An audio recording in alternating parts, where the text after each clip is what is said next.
बर्बरिक कहाँ है मोरवी? वहीं जो संसार में उसके लिए सबसे अधिक मनभावन स्थान है, उसकी दादी माँ की गोद। हाँ ठीक कहती हो। दादी और पुत्र को दोनों को एक दूजे के बिना चैन ही नहीं आता। माता श्री के जीवन का सूनापन बर्बरिक ने जिस प्रकार भरा है, उस प्रकार तो मैं भी नहीं भर सका था। सच पूछो तो माता श्री जिस तरह उसकी देखभाल, शिक्षा दीक्षा कर रही हैं, मैं तो उसका अंश मात्र भी ना कर पाती। मुझे पूर्ण विश्वास है कि माता श्री उसे बहुत वीर और पराक्रमी बनाकर मानेंगी। वो तो अपने पुत्र को बनना ही है। बर्बरिक, तुम्हारी बुद्धि और मेरी बुद्धि, तुम्हारी शक्ति और मेरी शक्ति से मिलकर बना है। देख लेना, बड़ा होकर वो बड़े बड़े योद्धाओं को पल में यूं परास्त करेगा, जैसे मैंने तुम्हें परास्त किया था। अच्छा, फिर मुझे चिढ़ाने पर आ गए ना? तो क्या मैं झूठ कह रहा हूँ? मैंने कब कहा?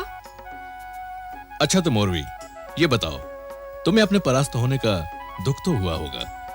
सच कहूं? एक क्षण के लिए तो अवश्य हुआ था, किंतु वो एक क्षण तो कदाचित यात्रा का वो मोड़ होता है जहां से जीवन एक राह छोड़कर दूसरी राह की तरफ मुड़ जाता है। और वो क्षण मेरे अभिमान का अंतिम मोड़ था, परंतु दूसरे क्षण तो मेरा संसार ही बदल गया था। एक बात और पूछूं? अवश्य पूछो। राजभवन छोड़कर इस वानर कुटिया में आने का दुख तो नहीं है तुम्हें? नहीं है। वहां प्राणहीन पत्थरों और ईंटों का समूह होता है। राजमहल की पथरीली दीवारों से प्यार की सुगंध नहीं फूटती, और इस कुटिया में तो प्यार का बसेरा है। फिर दुख तो तब होता है जब आपका कुछ छूट जाए, कुछ खो जाए। मेरा तो कुछ भी नहीं छूटा है, मैंने तो कुछ भी नहीं खोया है, बल्कि यहां आकर तो मैंने सब कुछ पा लिया है। वो सब कुछ जिससे मेरा जीवन खोज रहा था। यहां आकर मुझे मां मिली है, मां का प्यार मिला है, जिस अनुभव को मैं तरस रही थी। पति का स्नेह मिला है, जिससे मुझे पहली बार यह आभास हुआ है कि मैं भी किसी के प्रेम के योग्य हूं, मैं भी किसी को प्रेम दे सकती हूं। मोरवी, तब तो बहुत अच्छा हुआ कि तुम हार गई। बहुत अच्छा हुआ। इसी हार में तो मेरी जीत हुई, क्योंकि जब बर्बरीक ने मेरे जीवन में पांव रखा तो मुझे लगा आपसे हारने के लिए इतनी लंबी प्रतीक्षा क्यों करनी पड़ी। मैं बहुत पहले क्यों ना हार गई। मां बनने से एक स्त्री का जीवन संपूर्ण हो जाता है। जब आप मिले तो मुझे लगा केशव ने मुझ पर बहुत बड़ा उपकार किया है, और जब बर्बरीक मिला तो मुझे लगा मेरे अर्थहीन जीवन को एक अर्थ मिल गया है, मुझे जीने का एक उद्देश्य मिल गया है। भगवान ने तो माता को बनाया ही इसीलिए है कि स्वयं उसे हर स्थान पर ना रहना पड़े। किंतु यह भी सत्य है मोरवी कि बर्बरीक हमारे जीवन में काका श्री केशव का उपहार है। उसके जीवन पर हमसे अधिक अधिकार तो उनका है। इसीलिए तो मैं उसके भविष्य से निश्चिंत हूं। मेरा वीर बर्बरीक मेरी शाम की छाया में बड़ा होगा। मैं समय हूं। कदाचित दादा भीमसेन और समस्त पांडु परिवार के भाग्य में बर्बरीक को बढ़ते हुए देखना नहीं लिखा था। द्यूत क्रीड़ा का दुष्परिणाम धर्मराज युधिष्ठिर से उनकी भूल का पूरा पूरा मूल्य वसूल कर रहा था। ये मूल्य पांडव परिवार को 12 वर्ष के वनवास और 1 वर्ष के अज्ञातवास के रूप में चुकाना पड़ रहा था। और द्रौपदी का दुख तो सबसे बड़ा था। उसे उस अपराध का दंड भोगना पड़ रहा था जो उसने किया तो क्या कभी सोचा भी न था। उसे तो यह भी पता नहीं था कि उसका पौत्र बर्बरीक कैसा है, क्या है, और भविष्य में किस रूप में सामने आने वाला है।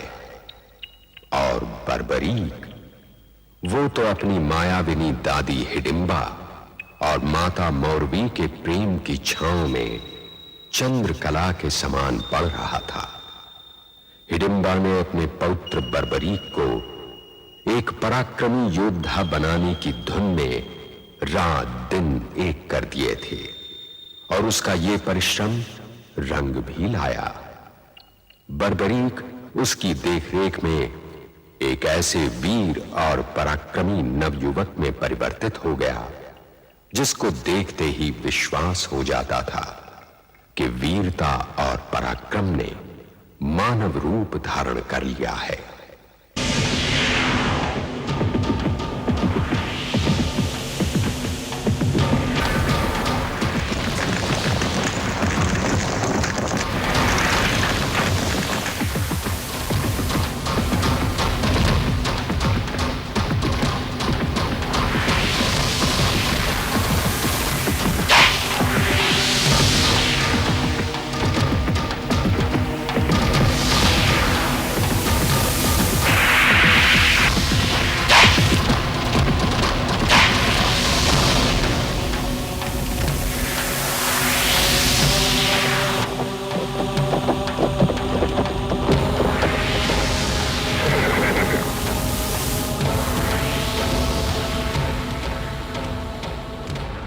प्रणाम दादी श्री।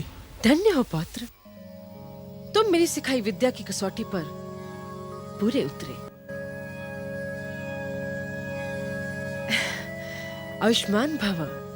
देखा मेरे पौत्र का साहस, जब भी युद्ध भूमि में उतरेगा शत्रुओं के पांव उखड़ जाएंगे। माताश्री, आप जैसी गुरु जी से मिले, खड़क उसकी दासी और वीरता उसकी आज्ञाकारिणी बन जाएगी। जुग जुग जियो मेरे लाल। पौत्र, तुम अश्व और धनुर्विद्या में प्रवीण हो चुके हो।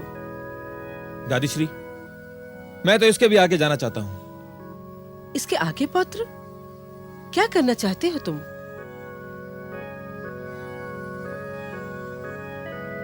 दादी श्री, मैं संसार में अजय और अपराजित बनना चाहता हूं। पौत्र, मेरे पास जो भी कुछ था मैंने तुम्हें दे दिया। अब इसके आगे जाना चाहते हो तो कोई गुरु ही तुम्हारा मार्गदर्शन कर सकता है। तो फिर आप ही मुझे बताइए दादी श्री, मैं किसके पास जाऊं और किस गुरु को अपना बनाऊं? ऐसा गुरु तो विश्व में केवल एक ही है। यदि वो तुम्हारा मार्गदर्शन कर सके तो तुम्हारी मनोकामना पूरी हो सकती है। वो कौन है दादी श्री? ये आप मुझे बताइए। मैं जाकर के उनके चरण थाम लूंगा और उस समय तक नहीं छोड़ूंगा जब तक वो मेरा मार्गदर्शन करना स्वीकार नहीं कर लेते।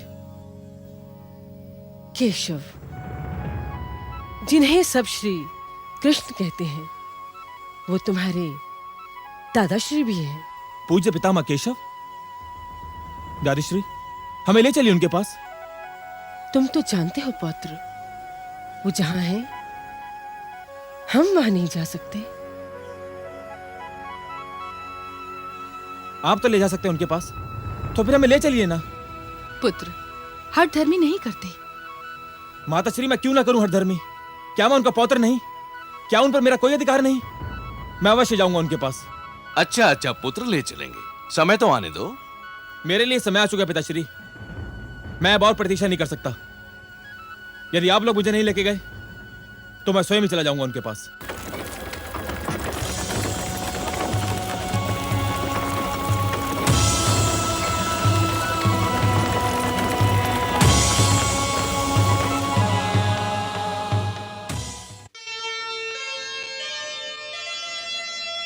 सच्चे मन से कृष्ण का जो कर लेता ध्यान, जब जब भक्त पुकारते